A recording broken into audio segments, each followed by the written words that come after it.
Hi! Today I feel a little bit crazy and I'd like to make a video of the most uninteresting classic car of the 20th century. It's also the most sold. So, no, I'm just joking. MGB, the most successful cabriolet from the European brands until the Mazda MX-5, the famous Miata, pushed them off the throne. And here I have two exceptional cars that I wanted to show you. One is an MGB and the second one is an MGB. It's a face-off because this is the cabriolet and this is the GT. And I'd like for our viewers to understand everything there is to understand about the MGBs after you've seen this video. Let me start. Come on, boys. The MGB only had one body. It had several heights. And when I say heights, I mean the height of the suspension. The first version, which is called the pull handle because it had the pull handle lever of the Healy, which was a horror, was very low, very sporty, not a lot of luxury. And the second generation, with the button, this one, was a little bit higher, and the third generation, like these two, still a little bit higher, and the last one was an off-road car. It was so high that it was ugly. And it had this big rubber bumper. It's called the rubber bumper MGB. You rarely see those because they take off the rubber bumper and they put another one, a chrome one, in its place. But let's get back to the cabriolet. So most of the MGBs, and that's what people like, have chrome wire wheels with knockoff bolts. It's tremendously beautiful. This car, no, doesn't have that. Most MGBs have two wipers. This one, no. This one has three wipers. That means that it was destined or sold new for the American market. This is tartan red. And I think I must have had, baby, this I must have had about 60, 70 tartan red cars, tartan red MGBs, not one alike, because the red changes with the sun, changes with the paint you use when you repaint it, and I don't know if I would like to see an MGB in original paint, but it must be horrible. They're all repainted, they're all restored, and this one has been exceptionally well restored. Let me show you. This has been done by a team of young professionals. Hey, sit. Goed zo. Zet, Guusje ook. Kom, zet. Blijven, hè. Young professionals. And look at this. I have to put on my sunglasses because this is so beautiful and so close to the original. Actually, the engineers that designed these cars and that built this car, they are now turning around in their grave because this is much more beautiful than what it was when it left the factory, because this was an industrial product. It was we make cars and off they go. But the bases were really good, and the design was really good. The engine was good, a little 4-cylinder, 1800 cc, 100 horsepower, 2 carburetors. Not one, not three, 2 carburetors. Oh, I'm wrong. The last one, the rubber bumper for the American emission norm, was delivered with 1 carburetor, and then it lost 20 horsepower, so you don't want that, no, shit. This car is an original 1800 twin carburetor SU with sport air intake. I don't know if I like those because they look good and on paper they improve the engine a little bit, but they aspire hot air. And what an engine needs is cold air. So the original air intake takes cold air a little bit more to the front. Okay. This is engine bay. The bodywork and the paint is so beautiful. I think I'm gonna send these guys one of our 190 SLs to have it repainted because it's so nicely done. And then there is the interior. Jonge. Incredible work. Again, the engineers who designed the original plastic vinyl interior, they don't turn themselves in the grave. No, they come back from heaven in awe. They're amazed by what someone can do with their work, because this is the original seat. And the design that they did when they restored this is almost the original print. The steering wheel is the original one, but it's completely in leather, and they chromed the center. Wow. Still, I don't like the dash. The dash is the American one, it's shit. No, I'm joking. No, it is. It is really ugly. If you like the original 2-counter MGB European dash with steel that was painted with, they call it crimp lack, because when you paint it, the paint shrinks, and it gives a special effect. Here, the original dash was in vinyl, because this car was made for the American market, and our American friends, they did a crash test and they saw that the dummy that they put in the seat, it crashed its head against the dash and it would open the skull completely and dead. So they said, yeah, it's not so good that this is steel, this needs to be leather, okay? And then you don't open the skull, you just bump it in, okay? Nice. It's not so nice. I don't like it. But it's the original. So it should be like that.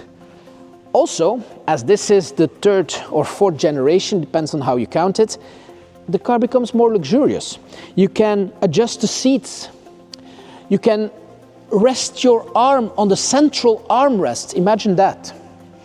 And because it's a little bit higher, when you get in, you don't have to sit so low. Also, on the later versions, not on the first one, the roof is under this cover. So what you need to do is take it off. Okay, there you go. You take it off, the roof is here, and you just fold it back on. You have to be careful for the sun visors because they will always be damaged. The restorer here did this over, not in plastic, but in leather. Ooh, incredible work. But there's no room here, so you have to take this apart, make room, and then attach the roof, okay? You don't have to be an engineer to know that this will get damaged. It's not a big deal because the parts are really cheap. So very nice work. On the first generation, the roof was in the trunk, so you had to, oh my God, it's gonna rain, take out the roof, fold it open, ask someone who's standing by, hey, can you help me? Because I need to put my roof on my car, oh my God. And then you would be wet and your car would be wet. That's okay because the seats are in plastic. Not on this. This is full leather. I love it. What's this? So the cover is in here. And they replaced the original road style wheels, which are damn ugly. That's road style. Ugly as hell. But that's how they left the factory, because they were cheap to make and very rigid compared to the wire wheels. And so here you find a non-original steel wheel, which is even uglier. But on the car itself, you find the magnificent mini light wheels in black and chrome. I love it. It gives the car a little bit of a modern feeling. If I go back to the 60s and the beginning of the 70s, I don't know if I like that. It's very 80s. This is alloy wheels. I would have preferred to put chrome wire wheels with central lock. Well, good news, it retrofits. You can take these off, put the wire wheels back, and now the dogs are walking away. Come on. So, you can put chrome wheels on this, and then this would be a beauty. If you would ask a Northern European shop to restore a car like this and do the work as it is done here, I don't think 65,000 plus VAT will do the job. It's so much work. You have to take everything apart, sand it, improve it, buy new parts, mount them on, adjust, test, etc. This car just, it takes my breath away. Okay, MGB Cabriolet, one of the best I've seen in years, and probably one of the only professional restorations. It's still a professional restoration. It's not a restomat, even though the leather was improved and made a little bit better than the original, but it's the original car. So there was nothing that was modified apart from the leather that is very beautiful. So one of the best restorations currently for sale in the world. Why not? Okay, let's go to the GT. What's the advantage of getting a GT and not a Cabriolet? Because everybody knows and likes the MGB Cabriolet. This is a rigid car because of the structure of the roof. So you don't have the open roof, and so the car, the body in itself is much more rigid. Also here, the car has the 1800 4-cylinder, twin carburetor, and original air filters. This is not a concours restoration, but our shop did such a good job in improving this car with all the nice goodies, the oil radiator, the Kenlo, new carburetors, overhauled electrics, maintain, new brakes, new bearings, technical control, an electric pump for the screen wash. They did such a good job that this is probably one of the most reliable cars that we have here today. It's still registered, you can just hop in and go. You can take the dogs and put them in the back. And that's where the luxury comes in, because today, the problem with the Cabriolet is that you get a lot of noise from the wind. Here you can close everything.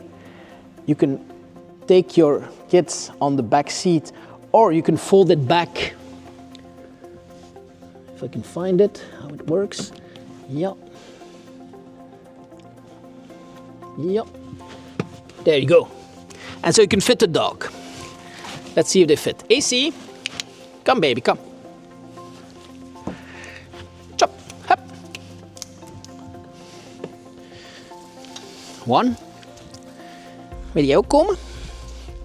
Hop, chop, hop, hop, eigen, chop.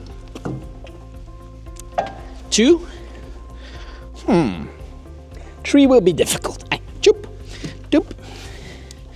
Pintje zit. Maybe we can compress them. Let's try.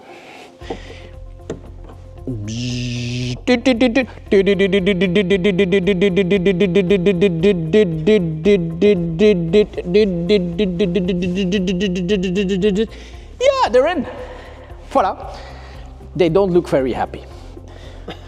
This is, ooh, he's not happy. I'm gonna let him out. You see? AC. Come here, baby. Jij bent happy, hè? Kijk. Hup, chop. Loop eens, hè. Loop eens, hè. Hup. Voilà. So, it's been proven it can fit two big dogs. Fantastic car. 1800. Also completely original chrome work, a little bit old, but a very usable car. Also here, if you don't like the rose style wheels, we can fit the alloy wheels from the other car if we sell it with new wire wheels. Just joking. You can put alloys, you can put central locking, babies. Hey, genoeg. You can do anything you like with it. It's a really, really nice car. And this is a budget Oldtimer. So that means that if you buy it, you don't have to spend thousands of euros every year to maintain it, because this is one of the cheapest models in maintenance on the market. Okay, I hope you like my video.